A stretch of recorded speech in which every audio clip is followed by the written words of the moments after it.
Yep. Good morning. Good morning. Great people, man. I'm dolo this morning. Excuse my printer. Still got the kids here doing schoolwork. So, you got to be a principal, lunch lady, IT specialist, lunch man, all the above, man. How y'all doing? It is Thursday, May 13th. Just NFL just released the schedule. Damn it, man. That's why all my ink is gone. I mean, this school stuff is wild, man. But how's everybody else out there doing, man? Guys, drop some comments in the box. Gonna be a lot of fan interaction, obviously, today without AB here. Got a lot to talk about. I'm gonna wait till I jump into it. She is printing a damn novel. Just a second. Oh! Like, come on, man. Come on, man. For a fourth grader. But anyway, you know what you guys think about this schedule that just came out, man? My first thoughts on it, obviously, I looked at the Colts schedule first. We got 4 primetime games. Only one at home. I don't know what the commission has against Lucas Oil Stadium or Jamercy, or maybe, Peyton and they beat them, just whooped up on people too much back in the day on prime time. I don't know what it is, but for some reason, we're not getting that home primetime love, but we're going to be all right, man. We are going to be all right. No, I don't say that. The Lions don't deserve that. But drop some comments in here, man. We're going to go, obviously, talk about the schedule. We won't talk too much about that. Don't talk about the schedule. Talk about what players look for when they look at the schedule. Obviously, I'm sure you guys have all heard cold games. When do we go to certain cities? But I'm going to dive into that a little bit more. Go talk about practice too. Teddy Bridgewater was on the All Things Covered pod with Patrick Peterson and Bryant McFadden, and talking about his experience last year as a starting quarterback with the Carolina Panthers, and spoke on hold on, let me see what Triple J talking about. Okay, Zach, you like the countdown? You saw I did that by myself too. No, you know what I mean? I just went. Appreciate that, man. Appreciate that. It's the little things. But anyway, so Teddy B was talking about practice and how the Panthers didn't focus a lot on 2-minute red zone, which are huge parts of the game, of winning NFL games, obviously. So going to dive into, my thoughts on that. Some matchups, intriguing matchups we have this season. You got the Bucks, Patriots. Obviously, everybody gonna be tapped into that one. Zach Wilson versus Trevor Lawrence. That'll be a good one. I'm excited. We talked about it earlier in the show. How soon do we get Justin Fields out there on the field for Chicago? I think it's good for the league when the Chicago Bears have a good football team. And then it's never too early to start talking about some betting. Some locks that I see from week 1. Had a Twitter Spaces last night. Shout out to everybody that jumped on there. It ended with like a 30-minute real locker room, a very mild locker room debate, discussion, argument, whatever you want to call it, with the triple OG, Carl Banks. He was up on the Spaces.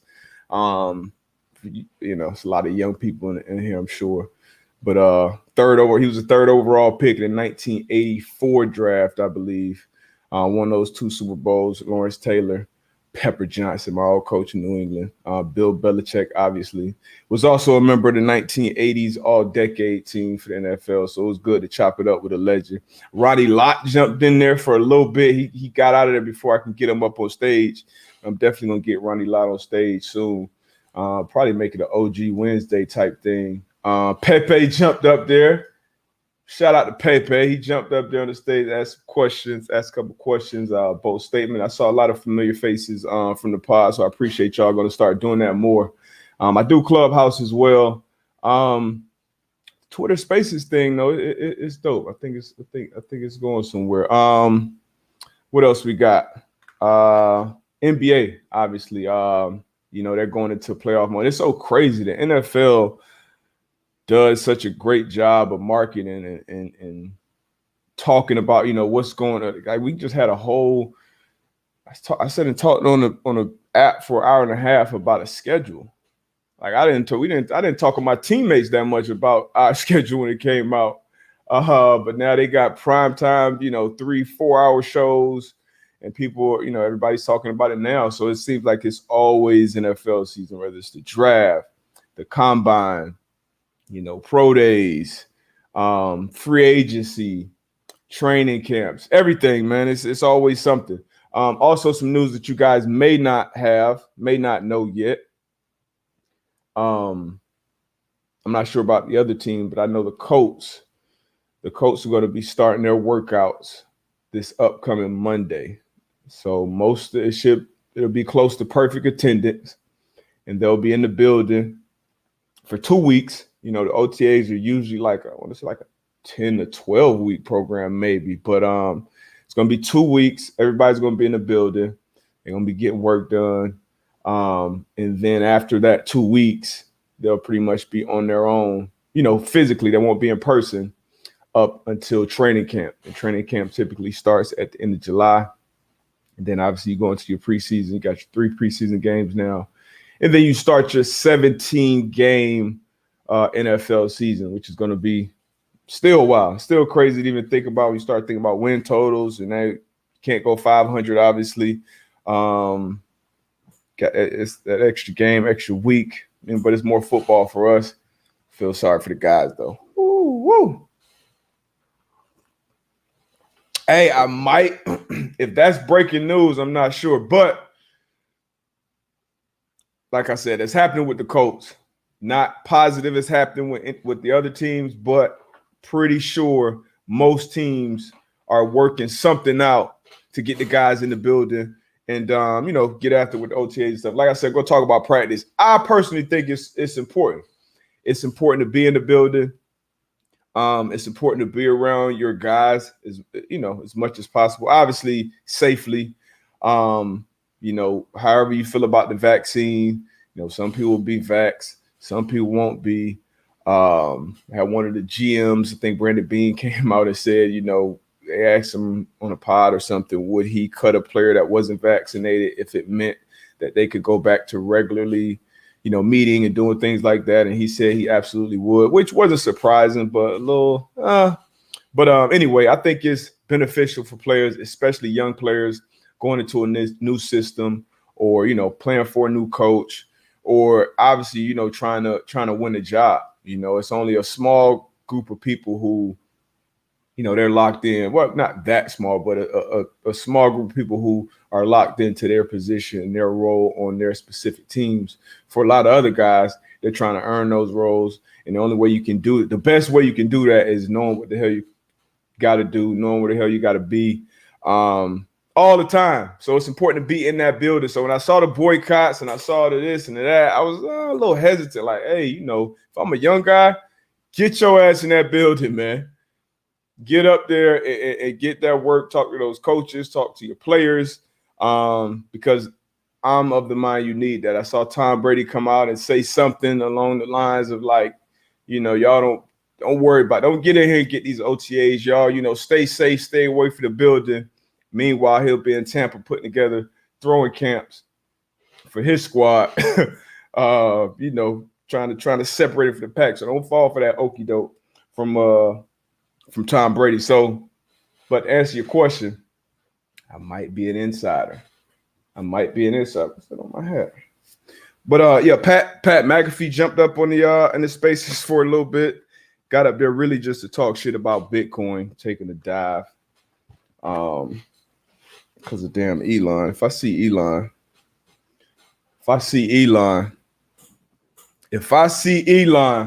it's on site.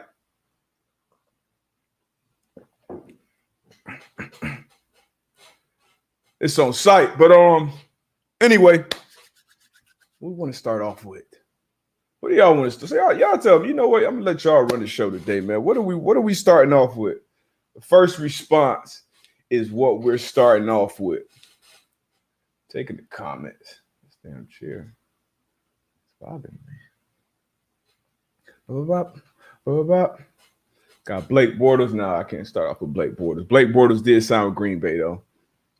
Signed to a one-year deal. Obviously a former, I think he was a top 5 pick. Very familiar with him, played with the Jacksonville Jaguars. This point in his career, he was probably the best option available on the street, quarterbacks right now. So, a little more assurance for the Packers. I personally think Jordan Love stinks right now. And that's why we didn't even see him suited up for to be a backup quarterback for some games last year. But we did. So going to jump into this schedule, NFL schedule. The Bucks open up with the Cowboys. And the Cowboys, I mean, you ask, what have they done to deserve this billing, right? Open up. First game of the season, Thursday Night Football, primetime. Cowboys at Buccaneers. And I mean, honestly, what they've done, I talk about a lot on the show, is business. Obviously, football is football. That's the game part of it. But the business side of it, they are they're, I don't want to call them a spectacle, but, they're always talking about them. When I get in media, when I go do some of these things with the big, I'm actually looking at a network right now. And the thing is, how about them Cowboys? Cowboys have played 10 games on Fox during the new 2021 schedule. So they're always been talked about the most valuable sports franchise, I believe, in the world, according to Ford. So that's what they've done to earn that billing. Not much on the football field to earn it, but they're opening up the season. That's what we got. Some other interesting matchups from week 1. Obviously, we got the Seahawks at the Colts. Last time the Seahawks came into the building, we whooped that ass. Then we went out there and they handled business on us. So we got to get them back. What's some other? I think Justin Fields will be out there that Sunday night football game against the Rams, the new look Rams with Matt Stafford. That'll be a good one. Hopefully Justin Fields is out there. I think he should be. Y'all heard that whole conversation back and forth debate with AB. Then Monday night, you got the Baltimore Ravens at the Raiders. And now, like I said, it's never too early to start talking about betting. A lot of people tuned in and were very locked in on the betting stuff last season. And this Raiders, Ravens are favored by. Okay, I thought I saw that. But anyway. So when we look at, first thing I used to look at when the schedule came out, obviously the cold games, but within your division, when are we going to Houston? I love the food in Houston. Some other things. Are you going to any warm cities late in the season? Do you got any late games against cold city teams? But since we had a dome, do we have them at home? If your family's in certain places around or friends in certain areas. You obviously look at those games, look forward to them, and then you start counting off, all right, when we can start off out the gate. We can go 3-1, we can go 4-0. Shit, we might go 2-2. So you start kind of doing that. But it's not a big thing, honestly, as a player. The fans, obviously, guys and ladies booking trips, making plans, all that good stuff. But there's a lot going on. Monday Night Football schedule. What about it, Triple J? What about it? Ooh, okay, we got some. Nah, I won't start with that one. Let me see. I'm about to take the first question. I want to talk about the schedule, these games. I mean, I'm looking forward to I don't even know how to say this name. Starecki. But I'm definitely looking forward to the Chargers this year. You guys should know how high I am on Justin Herbert. Justin Herbert's phenomenal quarterback. I think he was a top probably 7-8 quarterback last year. Should take more steps going into the second year. Got great weapons around him. I really want to see Derwin James healthy. They signed Asante Samuel Jr. in the second round. He should be out there starting as a rookie, I believe. They went with Sean Slater to shore up that left side, invested a lot in that O-line. The Chargers are going to be a good team to watch this year. Obviously, you got the Chiefs in that division, still the favorite by a stretch. Unless A-Rod ends up over there in Denver, then we might have to have a conversation. But for right now,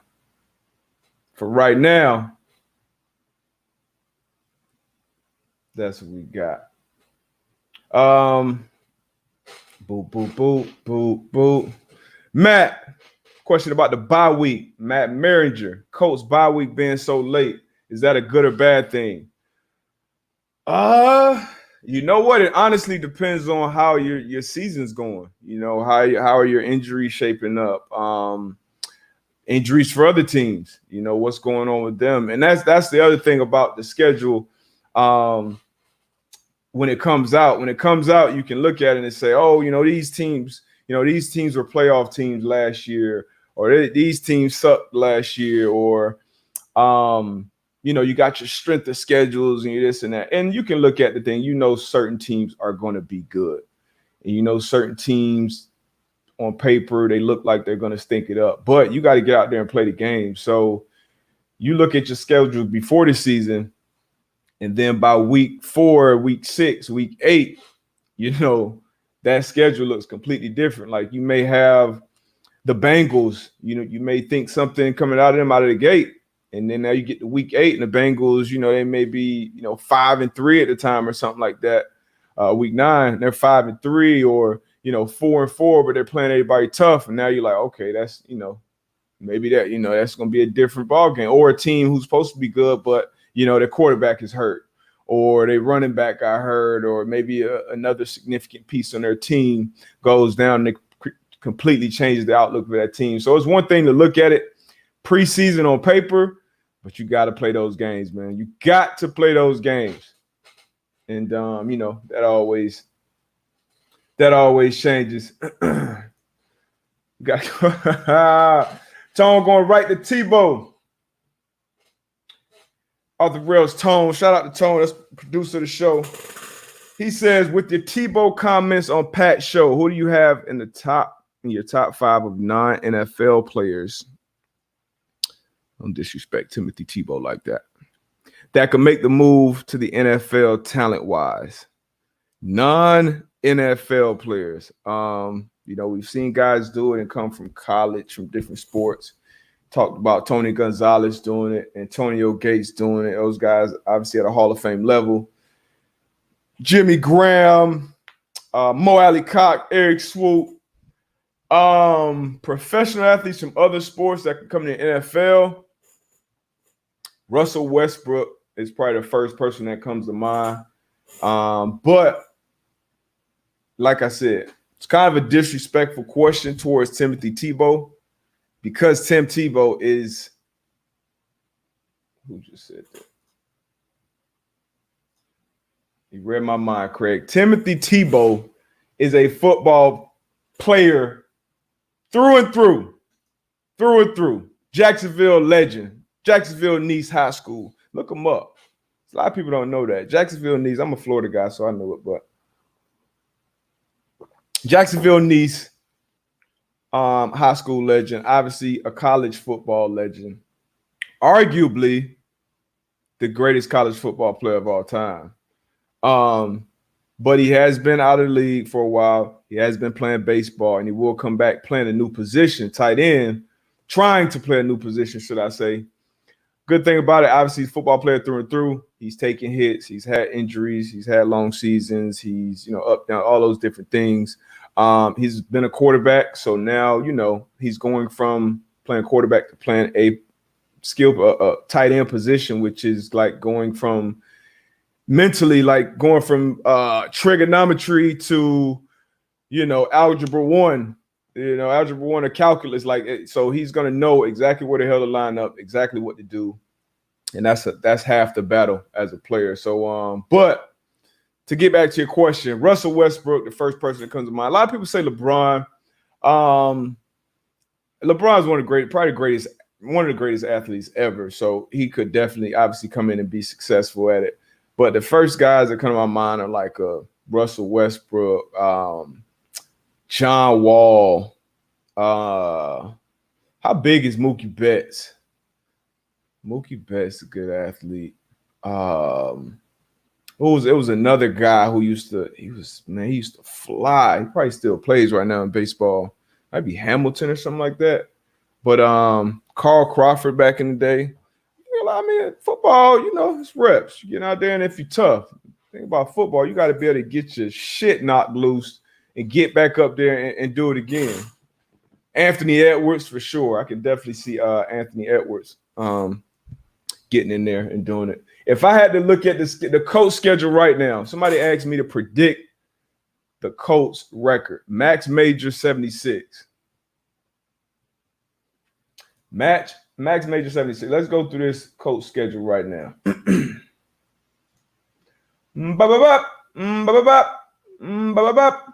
Ooh. Actually, I had it written down. I had it early yesterday, like they say on Pat Show. Jay knew, DBut knew, but I couldn't leak it. I don't want to get anybody fired. So out the gate, Seahawks. You got Seahawks coming into town. Obviously, tough game. Super veteran quarterback Russell Wilson coming in. That defense for them is healthy. They can play really well. Carson Wentz, this will be his first game under center for the Colts. We have historically started slow.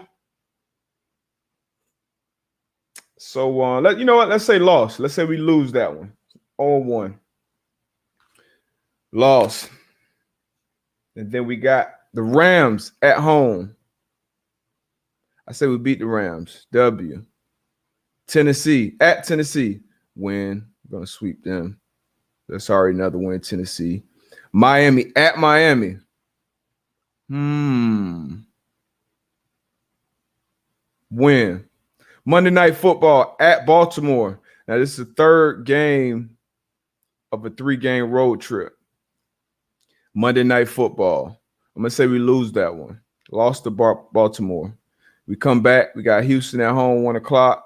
We win on a short week. Then we got to fly across the damn country and play the 49ers. Depending on if we fly Saturday or Friday.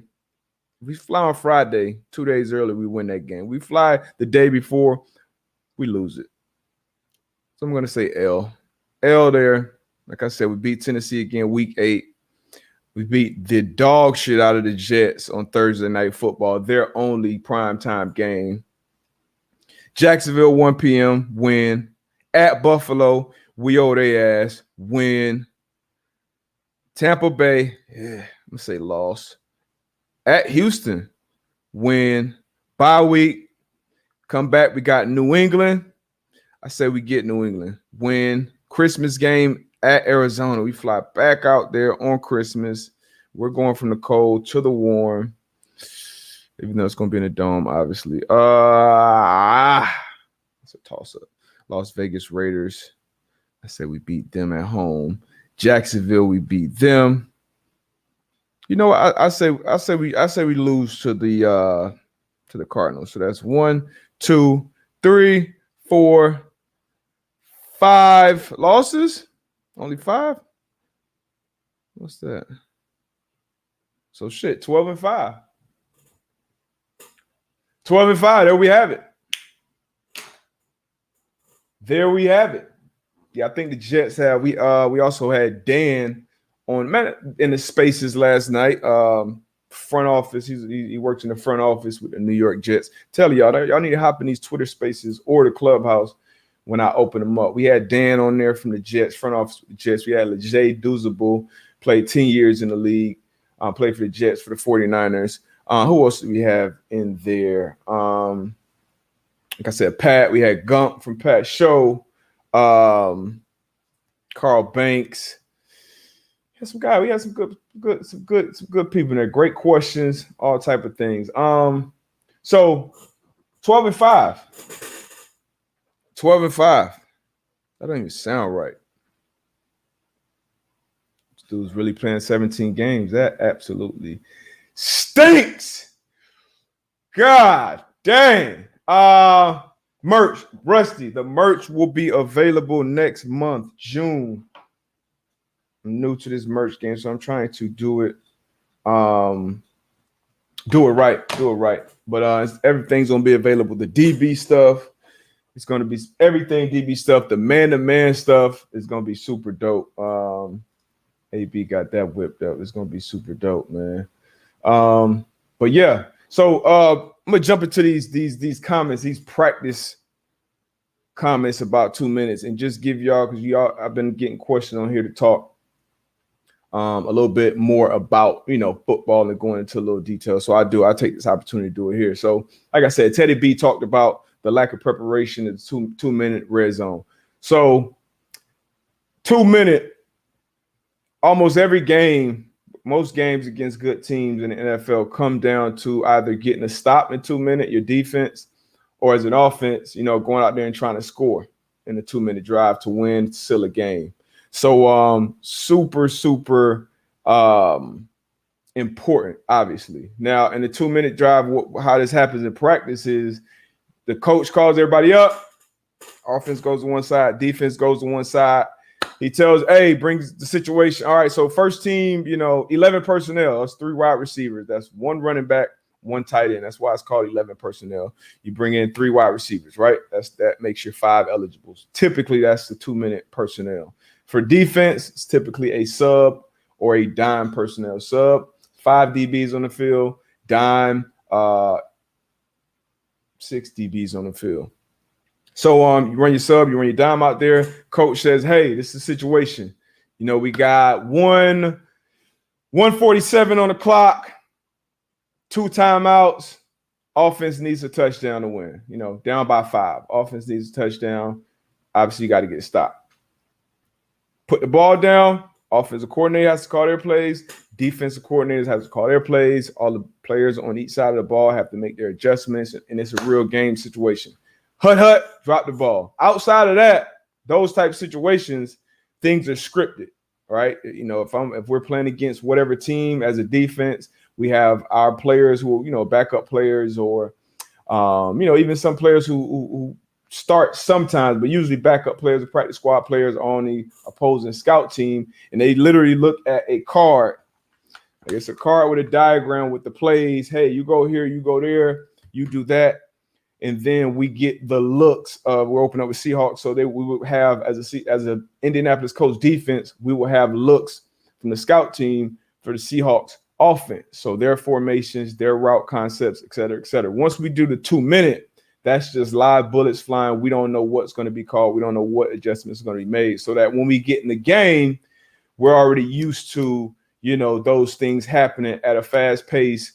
No real like, oh, are we supposed to be doing? Okay, we're supposed to be running this coverage against that formation, but they did this. Let's go over that. Nah, it's just we're going. So I made a comment about 2 minute a couple months ago, actually, about the importance of it on Twitter, maybe watching the game. I said something about, practicing 2 minutes and blah, blah. Because usually it's only 1 day a week that teams do that, on Thursdays. And it's usually good on good. So it's first offense against first defense. And the Honey Badger, Tyrann Mathieu, replied to me, comment on it. It was like, hey, out here with Big Red and the Chiefs, we practice 2 minutes every day. And I'm like, damn. Or maybe, my comment was, if I was a coach or something like that, I would practice 2 minutes every day just because of the level of importance of it. And he commented on it and said, hey, that's what we do out here in Kansas City. So obviously they have the talent, but that continuity and that communication to where we know where we're going to be, the type of plays as a defense, as a defensive player, you should know what calls your coordinator is going to make. Just by the personnel that's on the field, this game situation, you should have a short menu of plays like, all right, he's probably going to call this, or that. So that when he calls it, your gears are kind of already turning. But if you're not practicing that, from the coaches down to the players, and everybody's not on the same page, once you get in a situation, you look at the Panthers, they lost a lot. They lost. Gump was on the stage, and he's a big-time gambler. And he was going back to games where they lost close games with critical plays where they, and obviously that's a lack of, you always hear you practice how you play how you practice. So, It's a huge thing in New England. Bill Belichick always made us go over gotta have it plays. Like that was a big thing for him. Gotta have it plays. Gotta have it. What do they like to do in gotta have it situations? 2 minute, 4 minute, which 4 minute is, if you're the offense, you're trying to run the clock out. You're trying to get a couple first downs to get on the knee. And obviously the defense in that situation got to be super aggressive, try to get a stop, try to force a turnover and get the ball back to your offense. So 2 minute situation, 4 minute situations, red zone situations. So like when we get close to the goal line or, what do they do on 3rd and 2, 4th and 2, goal to go type situations, game on the line, 2-point conversions. What do they do? What are their favorite plays? Because all the coordinators, all the quarterbacks have their favorite plays that they like to run in those situations. Like if you go back and you look at the last 5 years of, Matt Ryan or Drew Brees or Peyton Manning, whoever, and you say, okay, what do they do in these games when they're in these situations? So the same situations come up in the game. What do they like to do? What plays do they go to? What type players do they go to? What type of shifts? What type of motions? So the more you prepare for those things, the more ready you are when those situations arise in the game, and the better you're going to play. So for them not to be practicing those, now it was a new staff out there in Carolina. You had a new defensive coordinator with Phil Snow, new offensive coordinator with Joe Brady, who was the LSU coordinator, I believe, a college guy. And you had a new head coach with Matt Rule, who was also a first-year NFL coach. So it's something that hopefully they learn from it and, they get better and they grow from it. But that's, in my opinion, coaching malpractice. Absolutely coaching malpractice. And you can't have that. And I didn't think Teddy Bridgewater got a fair shot. Obviously, he could have played better. He could have done some things better. But that's the nature of the beast, nature of the business. But that's my 5 cents on that whole situation. Yeah. Kind of went on a little rant there. Hope y'all took something from it. But when I heard that, I was like, man, that's absolutely nuts. Had a busy media week. Jumped on Pat show on, what was that, Tuesday maybe? Talking about the Tebow situation and talking about him thinking the country of the NFL would medal in the Olympics. And then I went on Jim Rome this week. Had a great conversation with Jim Rome. I'm going to drop that link. I already dropped it last night on my Twitter, that full interview with Jim Rome. But yeah, man, doing some things, keeping it moving, keep it pushing, thinking about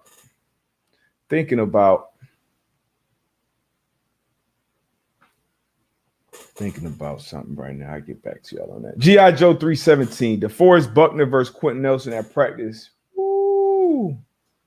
I'm sure that's a sight to behold in practice. Big Grover Stewart in there too. That is a that would be a great matchup. I mean, that's the thing about practice, man. Like, and in the NFL, before I get off this soapbox, red zone. Now, it's malpractice enough not to practice 2 minutes, but not to practice red zone. So red zone in the NFL, shit happens so fast down there. I believe Teddy said they used to walk through it on Fridays or something like that, and walk through is like a slower pace, right? Like, not full speed. Some players don't even have cleats on, shoes, and you're, okay, this is the spot, this is the coverage, boom, I'm here. That's what a walkthrough is. When you get in the game, like, I couldn't imagine being a quarterback walking through red zone, and then when I get in the game, this is really my first time really seeing like this shit full speed, because red zone, like NFL, the windows are this close. The time is that in the red zone, especially the tight red zone, it's like no time to think. There are no windows. You got to create your windows. You have to overly sometimes anticipate throws, because as a DB, I know you can't run by me. Like, I know you can't run 20, 30, 40 yards down the field now. So as a DB, I'm sitting on the goal line. I'm forcing you to run over the top of me if you're a good DB. I'm forcing that quarterback to make quick, extremely accurate throws. Great decisions. Maybe you got to check into a run. So for you to not practice that live, I mean, that's wild. That's unbelievable. But that's crazy. Take a couple questions real quick. Take a 30-second break and then be right back on the other side of that. I'm gonna finish off with more questions. I'm gonna talk basketball. I may talk a little, a little stock market, a little crypto. And then take questions. I love these questions from you guys. I'm gonna start having you guys send these questions in beforehand. So I like answering off the top of my head, but some better answers for some of them. And then also you got to get a mailbox. You got to start. So we're gonna have to put some live production in this thing. Woo, best blocker receiver. I already see some good questions in here. Dave K. DBut, how frustrating was it in the red zone with QBs that could extend plays like Rodgers, Wilson, Mahomes types? So the thing about the red zone is that's another element of it. It was something the coach used to say is every quarterback becomes a scrambler in the red zone. Because once again, as a quarterback, you're trying to buy a little more time. Sometimes you're trying to create more opportunities for your receivers to get open. And sometimes, especially when you get closer to the end zone, and when you guys watch football this year, you'll see once you kind of get inside that 10-yard line, coaches kind of go one or two ways. Like it's one or two defensive coaches. The mindset is either I'm about to bring this gas and I'm bringing pressure after you, and we're going to blitz the house and make you make a quick, accurate throw, get them out of any run look, or I'm going to drop a bunch of guys back in coverage. And I may send just only 3 guys at you and drop 8 guys back in coverage to make those windows even smaller. So when you do the coverage, that's when even like a Tom Brady type quarterback will be able to buy more time, scramble, create more time for his guys to get open, or even run for 3-4 yards, which is big down there, or sneak in there for a touchdown because nobody's paying attention to him. So every quarterback becomes a scrambler in the tight red zone, in the red zone, but especially in the tight red zone. Like I said, on the other side of this, be right back. Be taking more questions, get to some basketball stuff. What else we gonna get into? I wrote some stuff. Oh yeah, we got to talk about. Shout out to Stewie. Stewie left Nike, went to Puma. She's getting her first signature shoe. I believe it's the first signature shoe for a WNBA player, if I'm not mistaken. I know Maya Moore went Team Jordan not too long ago. We also had we got an episode. It dropped last night, actually, but you guys should tap into it with Michael Baptist. A suit. Nah, it's my guy, wealth advisor over with the Vios group, and they work with the Rockefeller Capital up in New York. So, obviously a lot of people getting into investing and crypto and all these different things that a lot of people weren't really into before 2020. Just some more information, more game in that space, because it's a lot of hype and shit around it and not enough, real talks about fundamentals and how shit, supposed to go, things like that. But yeah, that'll be on the other side, man. I'll be right back. Let me try to find this. Countdown thing again, man. Ooh, you can't tell me shit. I'll be right back though.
One more time.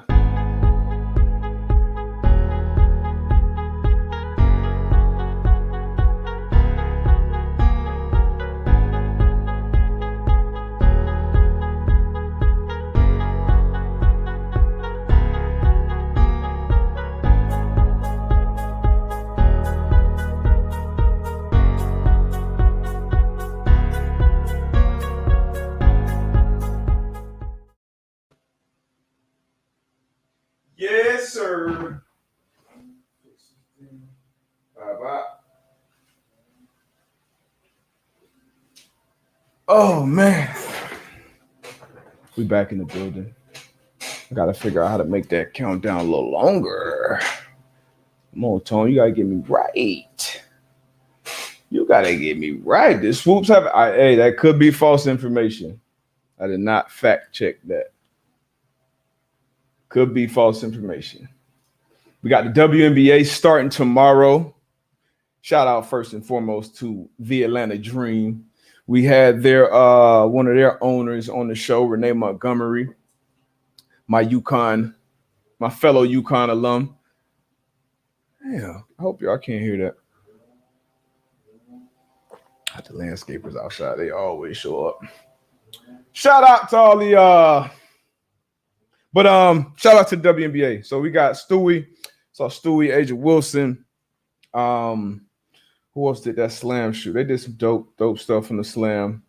They also dropped the WNBA Commissioner Cup. So and it's commissioner, and now WNBA race starts tomorrow. Stewie got a signature shoe. It pays out, so the Commissioner Cup pays out the winning team $500K with $30K going to each player's, which is huge, in the WNBA. The average salary is $85K. Okay, Zach said you can't hear him good. But so that's big, man. The details on that is every team will play in a 10 intra-conference game in the first half of the season that will be considered the Commissioner's Cup games.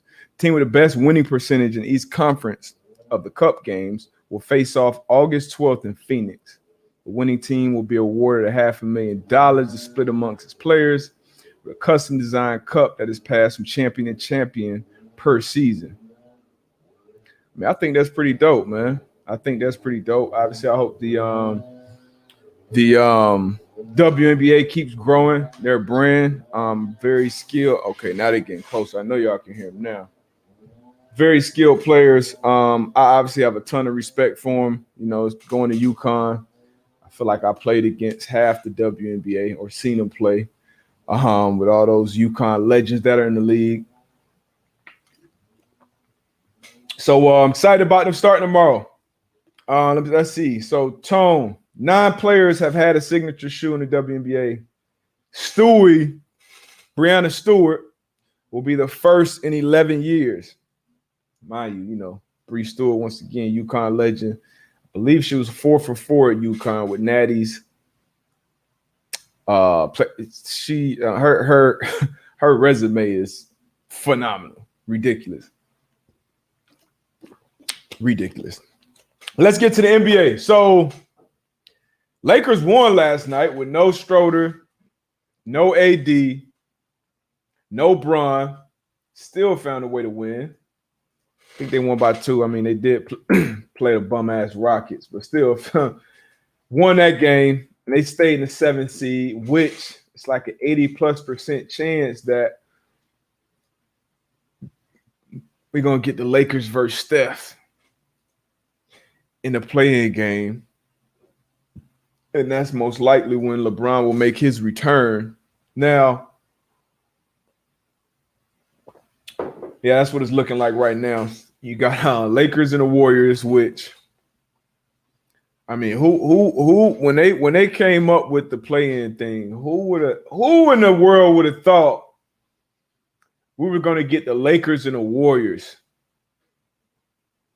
with Steph and LeBron on the court? Now, obviously, Klay's not there, and I think that's a big reason why the Warriors are here. The Lakers, have dealt with their fair share of injuries this year with Anthony Davis and LeBron, so that's why they're here. But, I mean, you're getting some good basketball not only at the end of the NBA season, but, to start it off for the play-in. So you got them. You got the Grizzlies and the Spurs. They're looking like the other play-in game in the West. On the East side, you got the Hornets and the Celtics. And then you have the Pacers and the Wizards. Now, once again, another shout-out to Russ, what he's been able to do with those triple-doubles. And not only that, but having the Wizards on the brink of getting into the playoffs. Now, It's going to be tough for the Lakers to get healthy, in my opinion, and make a run for a back-to-back season. You know, super short off season. Obviously, it took a toll on their bodies. You've seen how they limped through this regular season. And I would say the same thing for the Nets. You know, those have been the favorite all season to represent both conferences. But James Harden with the Nets, he came back last night off the bench, and he looked like, you know, he didn't miss a step. He does that. KD does that.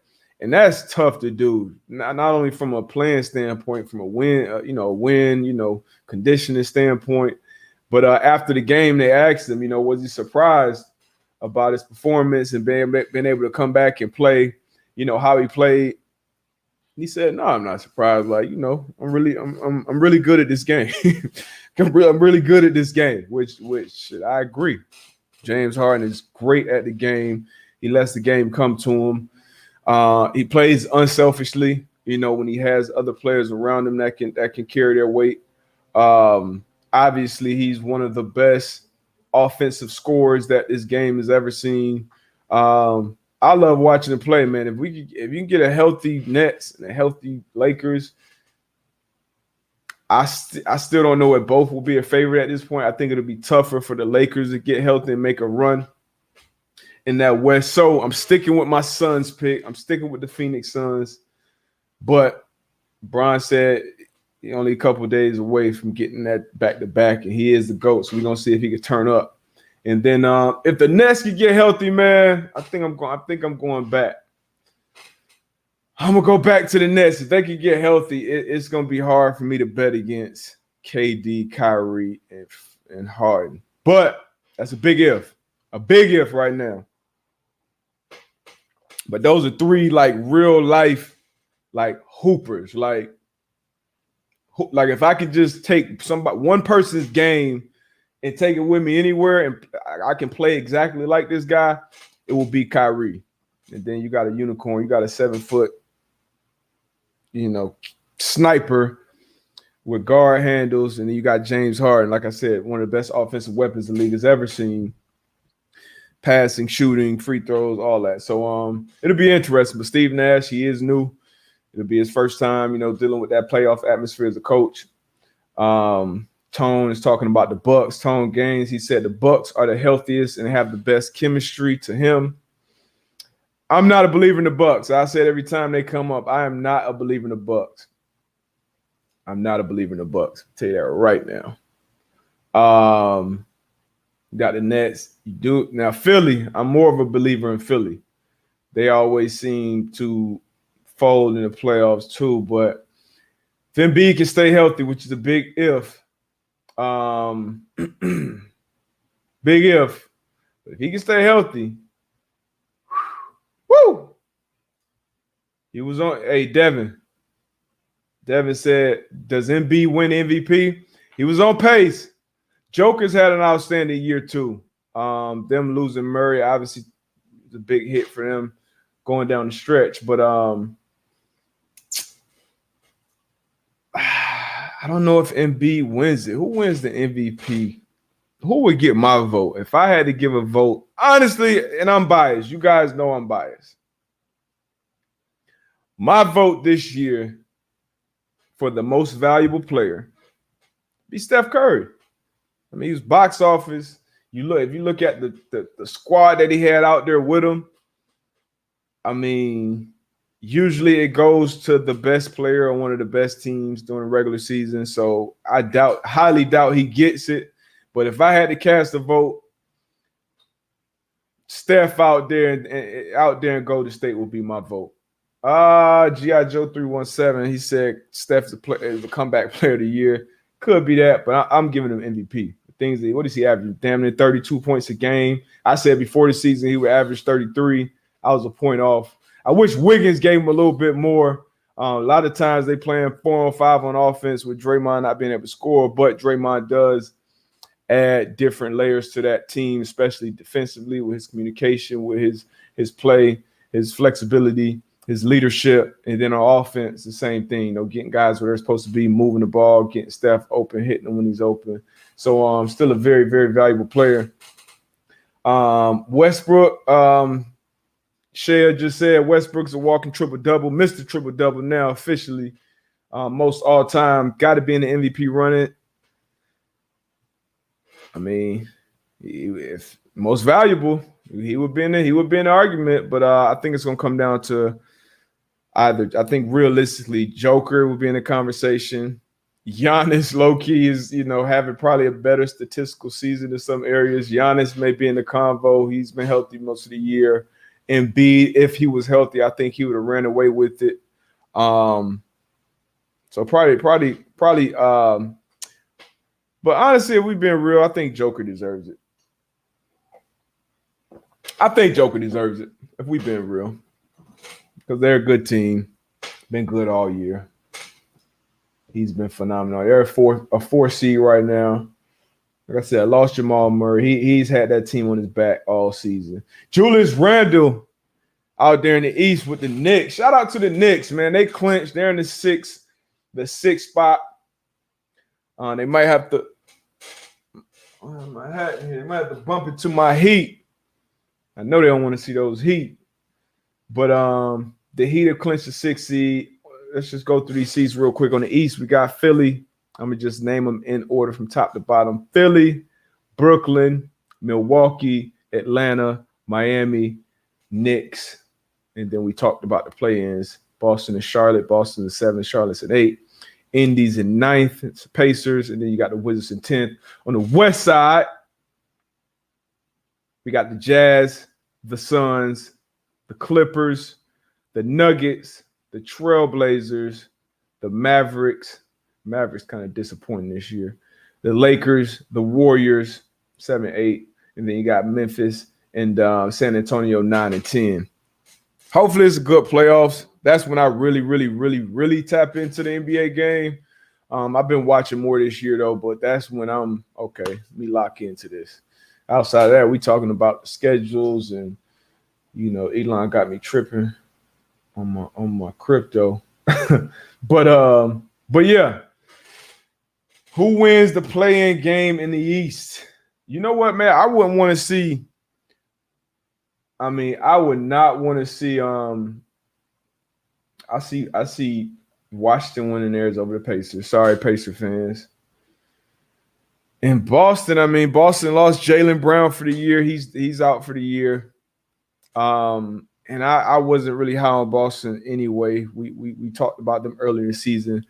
It been a huge possibility that they break up after this year. That means the Coach Stevens.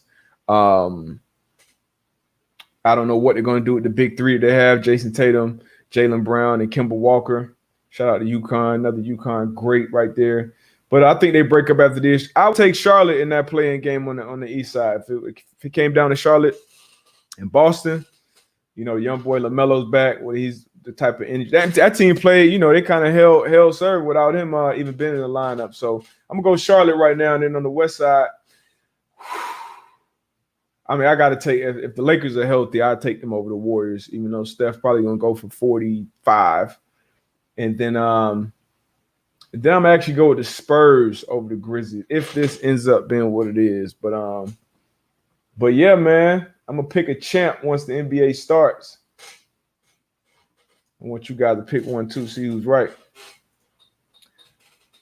I'm not even going to get into that. I'm not even going to get into Victor Oladipo right now, but I hope he gets healthy, man. I hope he gets healthy. What else we got, man? What else we got? Alfonso C. Do you believe in the Jazz as a true number 1 seed? Because I don't. Ain't no way they make it past the second round. Do I believe in them as a true number 1 seed? They play great team basketball. They are coached great. But in the NBA, I think if it was the NFL, they would have a chance to win a championship. The NBA is different. The NBA, you need that star power. Like you need obviously team depth, ball mover, all those things are great. But you need a dog or two at the end of the game where it's like, all right, get out the way. I'm going to get us a bucket. I'm going to take us home. And then obviously you need team defense to get stops. So they have a chance. I won't say no way in hell they won't make it past the second round. I wouldn't be shocked if they end up in the Western Conference Finals or something. Is Donovan Mitchell back? Will he be 100 for the playoffs?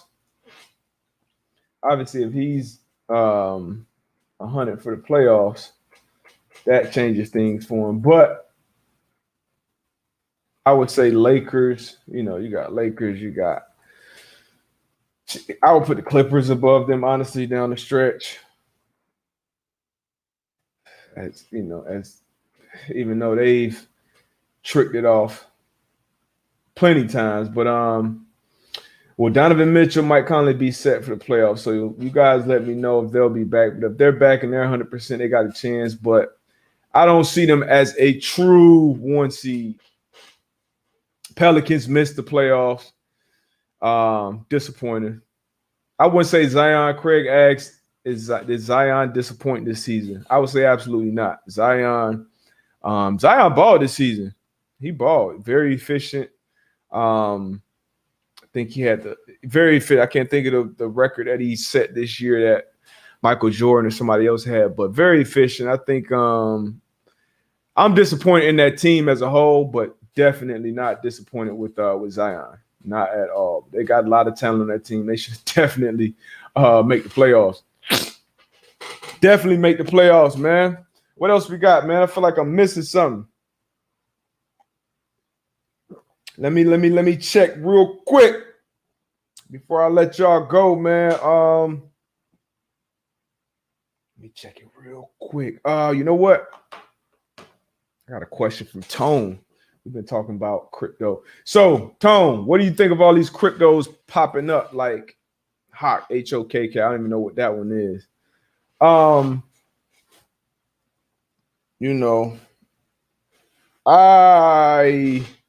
been in the crypto game for a long time, man. A long time, way back in 2017, which seems like an eternity from now. And over that time, it's probably been who knows how many new cryptos pop up. Some have ran up, some have not. I don't get into a lot of the new ones, honestly, just because I've been in the same ones for so long. And when I invest in things, I invest in things that I can believe in and I can understand to an extent. And that I want to ride a wave, for a while, not like a hype wave for a couple months or a couple weeks. It's the new thing, the Shibu or the Come Rocket, this coin, that coin. Every week, every day, it's something new. So I don't go out and chase Doge. A lot of hype, a lot of, a community behind that. So I don't chase, but I'm big on Ethereum. This is not financial advice, entertainment purposes only. Disclaimer. I'm big on obviously Bitcoin. I would never sell my Bitcoin.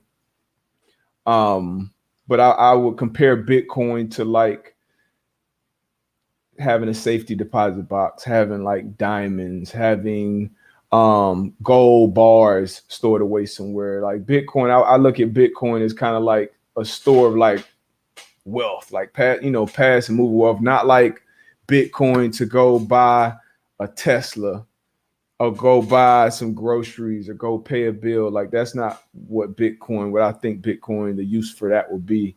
Ethereum is kind of like a platform that a bunch of other things on the blockchain and NFTs and other things are kind of built on top of. So Ethereum, obviously the use case for them is so much it's going to have to be used. You can buy a lot of other cryptos. You can do a lot of other things with Ethereum that you can't do with other coins. So I think that, has the best long-term growth potential. I'm standing that.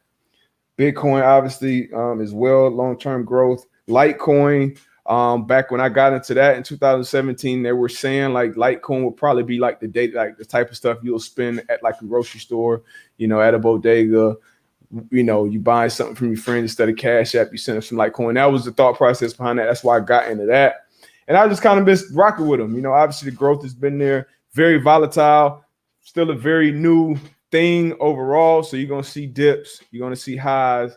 I've seen the value of one of my Bitcoins go from the time I bought it around 15,000. I saw it get up to like 17, 18 maybe, which was like an all-time high. I saw it dive all the way down to being worth probably less than $3,500. And just my mindset when I got into it was I'm gonna stay in this for 5-10 years. So when it went down to $3,500, personally, I didn't flinch, and I seen it, go back up, and now was up at 60, almost 60,000 at one point recently, and now it's dropped down to, let's see what Bitcoin is at right now after Elon. So Bitcoin is now at $50,100 is what it's worth. Over the last week, really last night, it's down 12.8%. Excuse me. Over the last month, mind you, this is coming down off all-time highs. It's down 16.8%. But if you look at it over the year, like if you bought a Bitcoin a year ago from today, it's up 438%. So, and I'll do the same thing for Ethereum real quick. Ethereum, which is taking off this year. So in the last week, Ethereum is up 7.8%. The last 24 hours is down 10%. It kind of took a dive, it's like everything it did yesterday in the crypto space. Last month, it's up 78%. And then in the last year, Ethereum, remember, you've had the boom of NFTs. You've had other things that's been built on the Ethereum. So it's up 1,812% on the year. So, and that's the number 2 most held coin or crypto on Coinbase. I use Coinbase. It's a lot of other things that are out there. Crypto.com, Binance are the legit ones that I've heard about. But yeah, do your research. Invest something that you're okay with losing. And then most importantly, just let time do its thing. If you believe in it, this is in the stock market, in the crypto market, in any market. If you believe in something long term, that's when you invest in it and let it rock. I don't believe in being I won't say I don't believe in being a trader, but I wouldn't tell somebody, hey, yeah, overnight, dump some money in a brokerage account and start being a trader. Like, hey, it's a high here. Let me sell and take profits. Let me buy here at this spot. Because you're getting in trying to time up a market. That's not realistic. Like most people who try to trade end up failing. Most people end up failing. These are professionals. Trading is a day trading and shit like that. That's a full-time job where you have to study and be able to read charts and be able to do this and do that. That's not like reading Twitter and saying, oh, a bunch of people saying buy this, let me go buy that. Investing, my 12-year-old became an investor at age 11. Like I let her pick some stocks that she liked, that she was interested in, that she thought would be good long term. She put some money in there, and over a year now, it's been doing great, better than I thought. She picked things that I didn't even have in my portfolio. She picked Chipotle. That was the first thing she said. Oh, Chipotle. She got it like $700 something. I'm like, Chipotle? Yeah, all right. And she went and got Chipotle. She tried to get TikTok, but couldn't invest in that. And her